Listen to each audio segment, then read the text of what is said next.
विश्व के सभी धर्मगुरुओं की आध्यात्मिक शक्ति अक्षीण हो चुकी है, जो कि इस महामारी के प्रकोप के सामने पस्त होते दिखाई दे रहे हैं। दोस्तों, गौर करने वाली बात यह है, हम बड़े बड़े मंदिरों में जाकर पूजा करते हैं,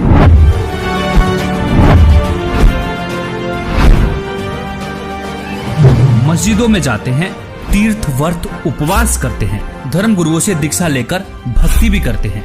आखिर किस लिए? अपनी रक्षा के लिए ना। और दूसरी तरफ हिंदू धर्म के प्राचीनतम और आधारभूत सदग्रंथों में से एक ऋग्वेद के मंडल नंबर 10 के सूक्त 161 पर परमेश्वर के गुणों में लिखा हुआ है, यदि किसी रोगी की जीवन शक्ति समाप्त हो, यदि वह सीमा से भी परे हो गया है, यदि वह मृत्यु के सन्निकट चला गया है, तो भी उसे मैं भारी कष्टप्रद रोग के पंजे से मुक्त कराऊं तथा उसे शतवर्ष अर्थात 100 वर्ष के जीवन हेतु बल संपन्न करूं। दोस्तों, यह सुन आप यह भी कहेंगे कि यह तो किताबी बातें हैं, ऐसे कैसे हो सकता है? लेकिन दोस्तों, सच में ऐसा संभव है। वीडियो देखते रहिए, आगे बताएंगे भी और प्रमाण भी दिखाएंगे। यदि भगवान ऐसे लाभ नहीं दे सकता तो पवित्र वेद भी झूठे पड़ सकते हैं। एक तरफ विज्ञान फेल है तो दूसरी तरफ अध्यात्म भी। ऐसे में अध्यात्म पर भी सवाल उठने लाजमी है, क्योंकि वेद तो भगवान के गुणों का यह गुणगान करते हैं, कैसा भी रोगी क्यों ना हो, परमेश्वर उसे ठीक कर 100 वर्ष की आयु प्रदान करता है। तो आखिर क्यों इन धर्मगुरुओं के पास जाकर भक्ति करने से हमें इस महामारी से राहत नहीं मिल रही है?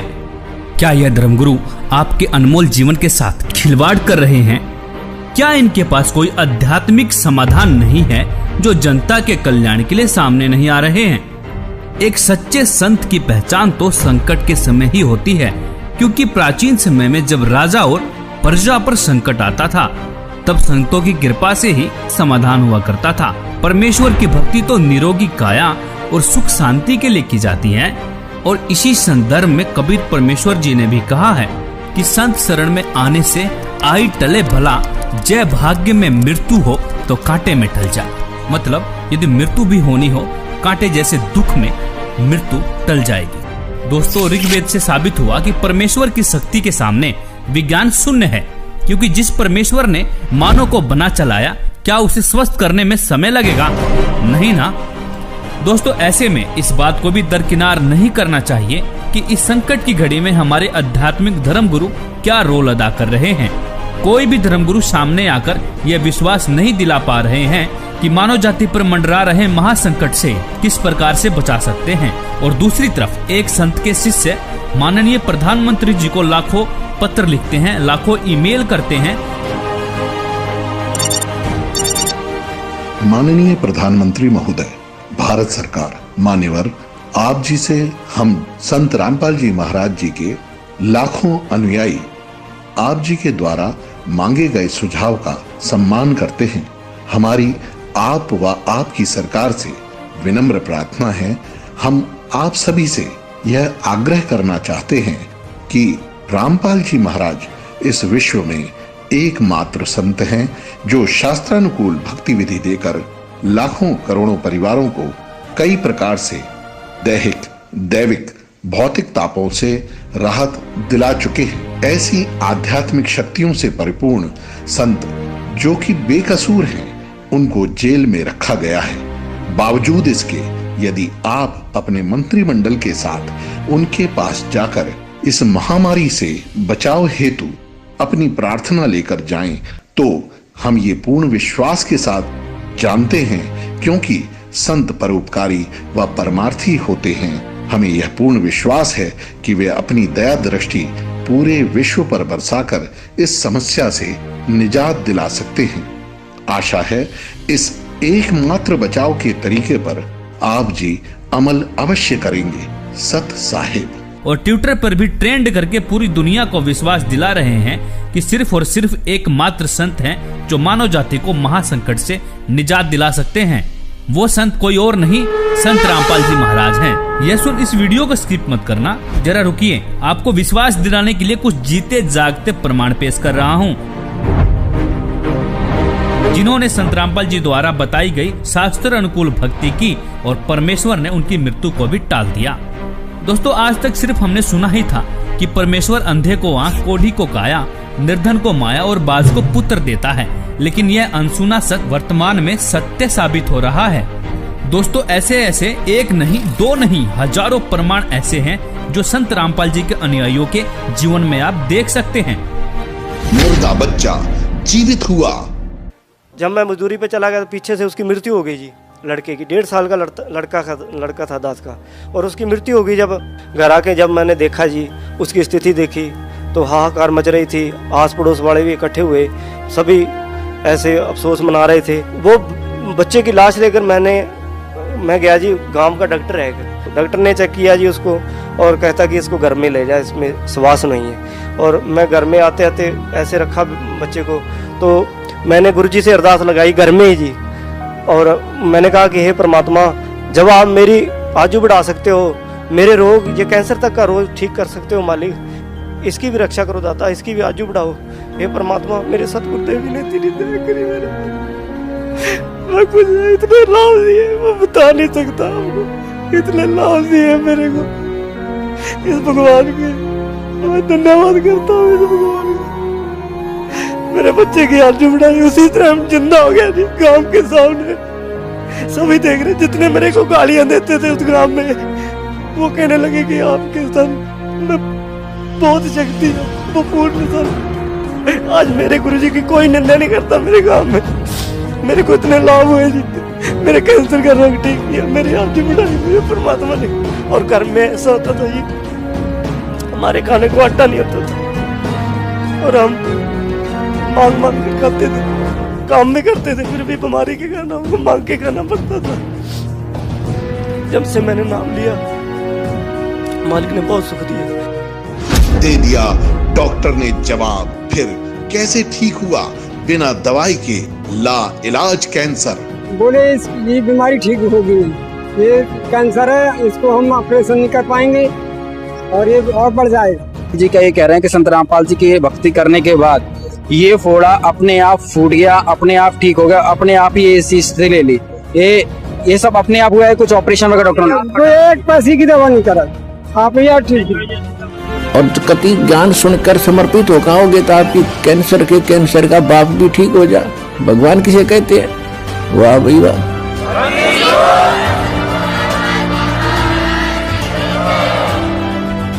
मुर्दा हुआ जिंदा।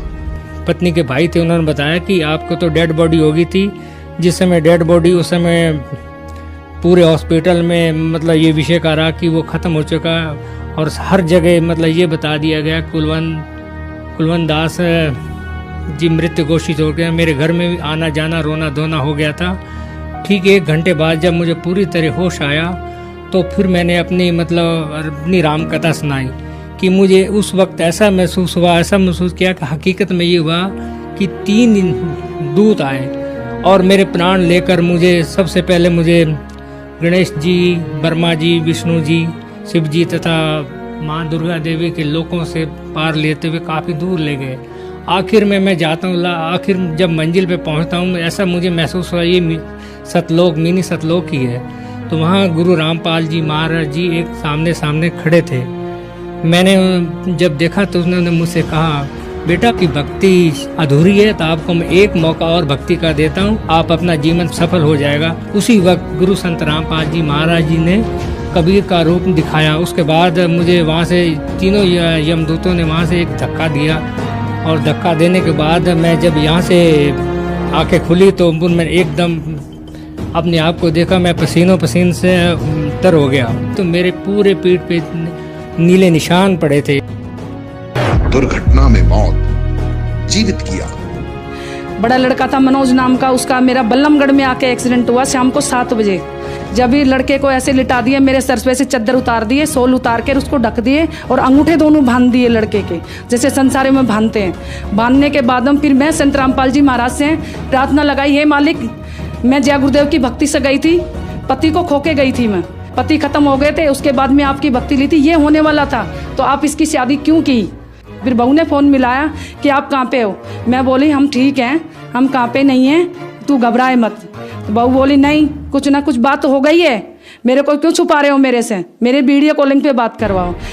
जब मैं गुरुजी को प्रार्थना लगाई झोली पसार के कि मालिक ये क्या होने होता, गुरुजी वहीं पे प्रकट हो गए। संत रामपाल जी महाराज प्रकट होके और लड़के को सोते हुए को आशीर्वाद दे के उठाए। फिर उसके बाद मेरे को आशीर्वाद दिया गुरुजी ने। फिर उसकी सास आई हॉस्टल के अंदर, बोली अपने गुरु को नहीं छोड़ेगी। मैं बोली मैं नहीं छोड़ूंगी गुरु को, मैं सबको छोड़ दूंगी, गुरु को नहीं छोड़ूंगी। गुरु के पीछे तो संत रामपाल जी महाराज के पीछे तो आज ये बेटा जिंदा है, नहीं तो मेरे बेटे को रात को ही मैं खो देती, आज मट्टी लग जाती। डॉक्टरों ने जैसे देख लिया कि भाई बिल्कुल जीरो रिपोर्ट है, नब्ज नाड़ी कुछ भी नहीं है।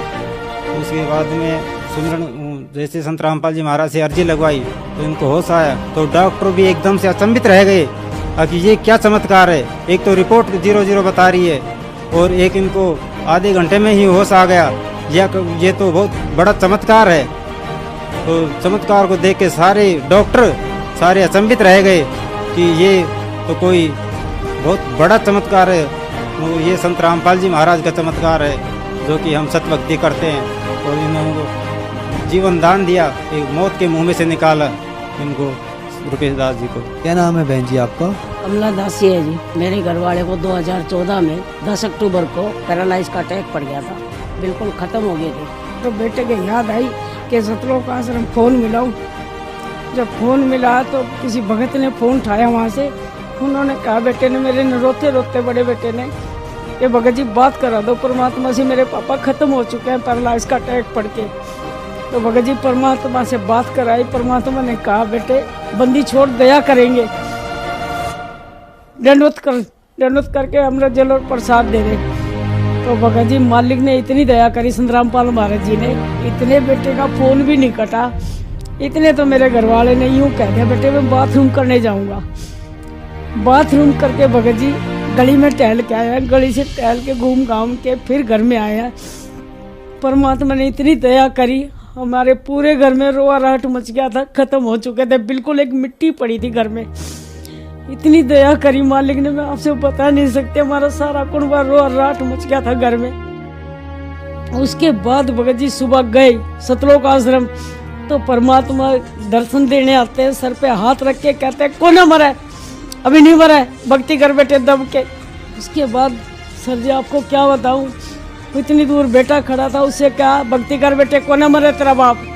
जो 3 हार्ट अटैक हो चुके थे उससे पहले तो डॉक्टरों ने ये कहता था इतने जिएंगे, इतने ये दवाइयाँ खाते रहेंगे। आज 7 साल होने को है भगत जी, सारी दवाइयाँ छुट्टी हुई उनकी, 4 बार पैरालाइज हो लिया, 3 हार्ट अटैक, 7 अटैक कम नहीं होते भगत जी। आपको क्या क्या लाभ बताऊं, मालिक ने इतनी दया कर रहे हैं, संत रामपाल महाराज जी ने पूरा जीवन दान दे रखा है। उदाहरण के लिए अनुयायियों के अनुभव के वीडियो लिंक डिस्क्रिप्शन में देख भी सकते हैं।